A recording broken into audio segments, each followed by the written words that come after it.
శుభాకాంక్ష పలుకుతారు.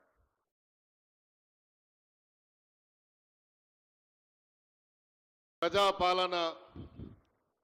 విజయ ఉత్సవాల శుభ సందర్భంగా గ్రేటర్ హైదరాబాద్లో ఈ యొక్క ఉత్సవాల్లో భాగంగా ఈనాటి కార్యక్రమానికి ముఖ్య అతిథిగా విచ్చేసినటువంటి గౌరవ ముఖ్యమంత్రి గారు రేవంత్ రెడ్డి గారికి, ఉప ముఖ్యమంత్రి గారు గౌరవనీయులు బట్టి విక్రమార్క గారికి, ఐటీ శాఖ మార్చులు శ్రీధర్ బాబు గారికి, హైదరాబాద్ సిటీ ఇన్ఛార్జ్ మంత్రివర్యులు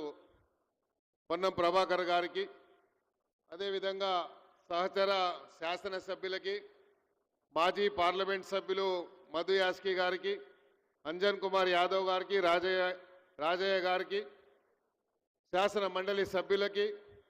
డిప్టీ మేయర్ గారికి, కార్పొరేటర్స్కి, అదేవిధంగా ఇక్కడ విచ్చేసినటువంటి వివిధ కార్పొరేషన్ల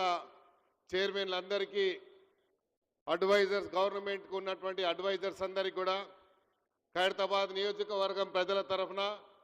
గ్రేటర్ హైదరాబాద్ ప్రజల తరఫున వారికి ముందుగా నేను హృదయపూర్వకంగా స్వాగతం తెలుపుతూ, ప్రత్యేకంగా గ్రేటర్ హైదరాబాద్ ప్రజల తరఫున వారికి నేను ధన్యవాదాలు తెలియజేస్తా ఉన్నాను. గౌరవ ముఖ్యమంత్రి గారు రైజింగ్ తెలంగాణ అని, అదేవిధంగా రైజింగ్ హైదరాబాద్ అని ఈరోజు హైదరాబాద్ నగరంలో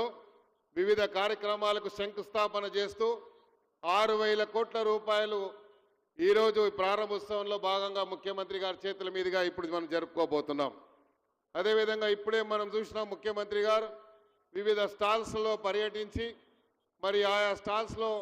ఇక్కడ ఉన్నటువంటి యంత్రాంగం, జిహెచ్ఎంసీ కానీ, వాటర్ వర్క్స్ కానీ, ఇతర డిపార్ట్మెంట్స్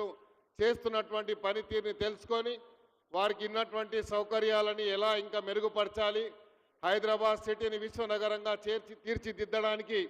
ఇవ్వాల్సినటువంటి ఒక దీర్ఘకాల ప్రణాళికని సిద్ధం చేసుకొని ఉన్నటువంటి పెరుగుతున్నటువంటి రద్దీ కానీ, పెరుగుతున్నటువంటి ఒక ట్రాఫిక్ ఇన్కన్వీనియన్స్ వల్ల హైదరాబాద్ సిటీలో ఎప్పుడు కని విని ఎరగని రీతిలో అన్ని కేబీఆర్ పార్క్ చుట్టూ కానీ వివిధ ప్రాంతాల నుండి అండర్ పాస్లు ఏర్పాటు చేసి మరి పెరుగుతున్నటువంటి రద్దీని అధిగమించడానికి ఈ కార్యక్రమాన్ని శ్రీకారం చుట్టి సుమారు 3,500 కోట్ల రూపాయల రోడ్డు ప్రాజెక్టుల గురించి ముఖ్యమంత్రి గారు శాంక్షన్ చేసినందుకు గ్రేటర్ హైదరాబాద్ ప్రజల తరఫున వారికి నేను ధన్యవాదాలు తెలియజేస్తూ ఉన్నాను. అదేవిధంగా మనం చూస్తూ ఉన్నాం, ఈరోజు హైదరాబాద్లో వివిధ కార్యక్రమాల వల్ల మూసీ ప్రాజెక్టు ఒక ప్రక్షాళన చేయాలని, మూసీ ద్వారా పెరుగుతున్నటువంటి కాలుష్యం ద్వారా పక్క జిల్లాలో ఉన్నటువంటి రైతులకు ఎన్నో రకాలుగా ఇబ్బంది కలుగుతున్నటువంటి ఆలోచనతోని మూసీ ప్రక్షాళన చేయాలని, మూసీకి సంబంధించి ఒక దీర్ఘకాలిక ప్రణాళిక సిద్ధం చేసుకొని ఒక ప్రత్యేకమైనటువంటి ఒక టీంని ఏర్పాటు చేసి, మొన్ననే మనం చూసాము మరి ముఖ్యమంత్రి గారు మరి సౌత్ కొరియాకు పంపించి అక్కడ జరిగినటువంటి అభివృద్ధి ఎలా జరిగింది, అక్కడ వస్తున్నటువంటి మురికి కాలువని దాన్ని ప్రక్షాళన చేసి అక్కడ ఉన్నటువంటి ప్రాంతాలు ఒక పర్యాటక ప్రాంతంగా తీర్చిదిద్దడంలో మరి వాళ్ళు ఎలా చేశారు, ఎలా కృషి చేశారని దానికి అనుగుణంగా ఈరోజు హైదరాబాద్ సిటీలో మరి 29 రాష్ట్రాలను మించి ఈరోజు హైదరాబాద్ తెలంగాణలో ఇచ్చినటువంటి మరి బెనిఫిట్స్ కానీ, రైతు బీమా కానీ, రైతు బంధువు కానీ, ఇవన్నీ మనం చూస్తూ ఉంటే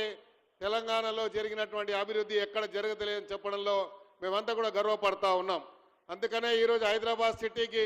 ఈరోజు నేను ఇంతకుముందే అడ్వైజర్ గారితో మాట్లాడినప్పుడు చెప్పడం జరిగి మిస్సింగ్ లింక్స్ కూడా ఈరోజు ఏర్పాటు చేసి, మిస్సింగ్ లింక్స్ వల్ల చాలా చోట్ల కూడా మరి ఏర్పాటు చేయడం జరిగింది. దానికి అనుగుణంగానే 6,000 కోట్లు అని చెప్పారు ముఖ్యమంత్రి గారు. ప్రత్యేకంగా మనకి జరిగినటువంటి శాసనసభలో 10,000 కోట్ల రూపాయలు ప్రత్యేకమైనటువంటి ఒక ప్యాకేజ్ గ్రేటర్ హైదరాబాద్కి ఇచ్చినందుకు కూడా నేను ముఖ్యమంత్రి గారికి ధన్యవాదాలు తెలియజేసుకుంటూ, ఇప్పటికే ముఖ్యమంత్రి గారి దృష్టికి నేను తేదలుచుకున్నాను, హైదరాబాద్లో ఉన్నటువంటి ప్రజలు 200 యూనిట్ కరెంటు తీసుకుంటా ఉన్నారు. నిన్న రెవెన్యూ మినిస్టర్ గారు ప్రకటించారు 3,500 రూపాయలు, 3,500 హౌసింగ్ స్కీము పేద ప్రజలకు నియోజకవర్గానికి ఇస్తున్నందుకు కూడా నేను ధన్యవాదాలు తెలియజేసుకుంటూ, ఇల్లుండి కట్టుకోలేని వారికి కూడా ఆర్థిక సాయం ఇచ్చేటువంటి కార్యక్రమం కానీ ఇవన్నీ కూడా ఒక అంచెలంచెలుగా చేసుకొని వచ్చి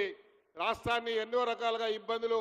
ఆర్థిక పరిస్థితి నుంచి అధిగమించుకుంటూ ఈరోజు ఈ హైదరాబాద్ సిటీని, తెలంగాణని ఒక గడిలో పెడుతూ తెలంగాణ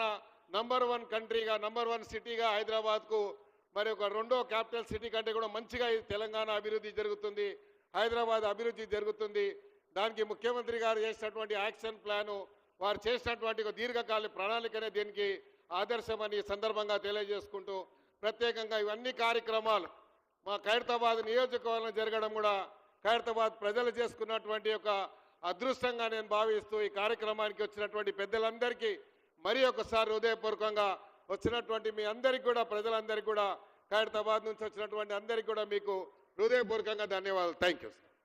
స్థానిక శాసనసభ్యుల స్వాగత శుభాకాంక్షకు ధన్యవాదాలతో ప్రజాపాలన ప్రజా విజయోత్సవాల్లో మహానగర మహోత్సవంలో ఇప్పుడు అత్యంత ప్రధానమైన ఘట్టం లాంచింగ్ ఆఫ్